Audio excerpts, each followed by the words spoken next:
इस वेटर का plan casino के अंदर सेटअप बनाकर एक रात में करोड़ों रुपए कमाना था। मैक ने अपनी नौकरी का फायदा उठाकर छेड़छाड़ किए हुए पासे को गैम्बलिंग टेबल के अंदर छिपा दिया। फिर टेबल में एक डिवाइस लगाया जिससे पासों के नतीजे कंट्रोल किए जा सके। चेंजिंग रूम में अपनी नकली नाक और विग निकालकर मैक पूरी तरह से एक हाई प्रोफाइल प्लेयर की तरह दिखने लगा। उसने 10,000 यूरो 8 नंबर पर लगा दिए। मैक ने पासे फेंके और जैसे ही वे रुकने वाले थे उसने बटन से रिजल्ट को कंट्रोल किया और पासे 8 नंबर पर रुक गए। उसके 10,000 यूरो सीधा 60,000 में बदल गए। सब कुछ परफेक्ट था, लेकिन मैक की नजर वाईपी गैम्बलिंग सेक्शन पर थी। लेकिन वहाँ एंट्री करने के लिए उसे एक वाईपी कार्ड की जरूरत थी, तो उसने एक अमीर प्लेयर का वाईपी कार्ड और उसका महंगा सूट चुरा लिया। वाईपी कार्ड का इस्तेमाल कर मैक एलिवेटर में घुसा। वहाँ उसने इलेक्ट्रिक पैनल में अपना खुद का रिमोट कंट्रोल सिस्टम इंस्टॉल कर दिया। उसी वक्त कैसीनो स्टाफ ताश के पत्तों की ट्रॉली लेकर एलिवेटर में आ गया। मैक ने मोबाइल से एलिवेटर का पावर ऑफ कर दिया, जिससे वहाँ कुछ सेकंड के लिए अंधेरा छा गया। मौके का फायदा उठाकर उसने असली ताश के पत्तों को अपनी हाई टेक पत्तों से बदल दिया। स्टाफ को कुछ भी शक नहीं हुआ, लेकिन असली गेम तो अब शुरू होना था। वीआईपी एंट्री लेकर वह एक हाई स्टेक्स टेबल पर बैठ गया और इस बार मैक पूरी तैयारी के साथ आया था। उसने हाई टेक ब्लैक ग्लासेस पहने जो ताश के पत्तों के निशान स्कैन करके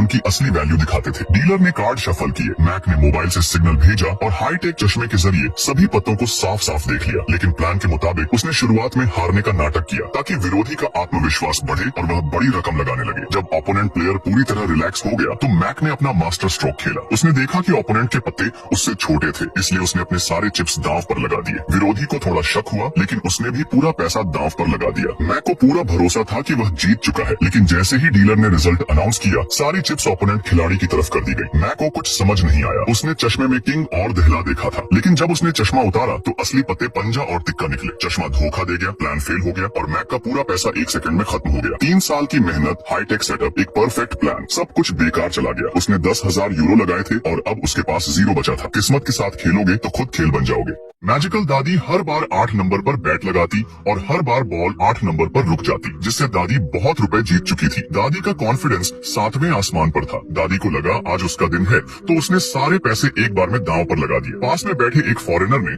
दादी को मना किया, लेकिन दादी को कौन रोक सकता था। इस बार दांव 1 लाख रुपए का था और इस बार भी बॉल 8 नंबर पर रुक गया। कैसीनो में सब लोग हैरान थे कि आखिर दादी हर बार कैसे जीत रही है। मजे की बात ये थी कि उसे गेम्स के रूल्स तक नहीं पता थे। वो सिर्फ 8 नंबर पर बैट लगाती रही और जीतती रही। एक दिन दादी को एक एस्ट्रोलॉजर ने भविष्य देखकर बताया था कि 28 तारीख को दादी के साथ धन के देवता रहेंगे। दादी बैंक में पेंशन लेने गई और उस दिन बैंक का 8वां एनिवर्सरी था, तो दादी को 8 किलो एग्स गिफ्ट में मिले। अब दादी को पूरा यकीन हो गया कि आज का दिन उसका है, इसलिए वो 8 नंबर वाली बस पकड़कर 8 नंबर कैसीनो पहुंची और वहां जाकर हर बेट पर जीतती गई। लेकिन लक का खेल कब तक चलता। जब दादी ने सोचा कि अब वो लाखों करोड़ों कमा लेगी, तभी अचानक उसका लक पलट गया। इस बार दादी बेट में सब कुछ हार गई। अभी उदास होकर 8 नंबर की बस से घर जाने लगी, तभी उसके बगल में बैठा एक बूढ़ा आदमी उसके कंधे पर गिर जाता है। दादी ने उसे कई बार हिलाया, लेकिन वो नहीं जागा। जब दादी ने उसकी नाक के पास हाथ रखा तो पता चला कि वो मर चुका था। दादी घबरा ही रही थी कि तभी आदमी का बैग दादी की गोद में गिर गया। जब उसने बैग खोला तो वो दंग रह गई। बैग नोटों से भरा हुआ था। आदमी को देखकर लग रहा था कि वो कोई शरीफ इंसान नहीं था। दादी ने बिना कुछ कहे बैग उठाया और चुपचाप अपने घर चली गई। घर आकर उसने देखा कि बैग में पूरे $2 मिलियन थे। दादी ने जमकर शॉपिंग की और अपनी लाइफ एंजॉय करने लगी। जब वो घर वापस लौटी तो उसके घर में 2 अनजान लोग मौजूद थे। ये लोकल गैंगस्टर्स थे जो दादी को पैसा लौटाने के लिए धमकी दे रहे थे। दादी ने डरने की बजाय झूठ बोला कि उसका बेटा बॉक्सिंग चैंपियन है और वो जल्दी ही घर आने वाला है। गैंगस्टर्स गुस्से में वहाँ से चले गए। दादी का कोई बॉक्सर बेटा नहीं था, वो अपने पोते के साथ रहती थी। एक दिन किसी ने दादी के पूरे घर में तोड़फोड़ कर दिया। उसे एक नोट मिला